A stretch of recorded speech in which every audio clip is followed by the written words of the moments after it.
திருச்சி மாவட்டத்தில் போதைப் பொருள் அதிகமாகவே இருக்குது. டீ கடைங்களில் ஆன்ஸ் பாக்கெட்டு, காலி சிகரெட்டு டப்பாலையும் பேப்பர்லையும் மடித்து கொடுத்துட்ருக்காங்க. ஏற்கனவே இது நிறைய கடைகளில் ஆய்வு நடத்தி அந்த போதைப் பொருள்லாம் கண்டெடுக்கப்பட்டு இன்னும் அது சரியான முறையில் நடவடிக்கை எடுக்காமல் இன்னும் பல பெட்டி கடைகள்லையும் டீ கடைகள்லையும் ஆன்ஸு, பான்பராக் போன்ற பொருட்கள்லாம் விற்கப்பட்டு வருகின்றது.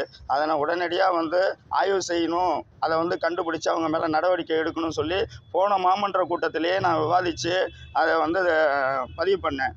அதற்கு ஏற்றாற்போல் இந்த மாமன்ற கூட்டத்திலும் அதை பதிவு செய்ய போகும்போது அவர்கள் நாங்கள் இதுக்கு பதில் தர முடியாது, இது இங்கே விவாதிக்கக்கூடிய விஷயம் அல்ல அப்படி என்று திருச்சி மாநகராட்சி மேயர் அவர் சொல்கிறாங்க.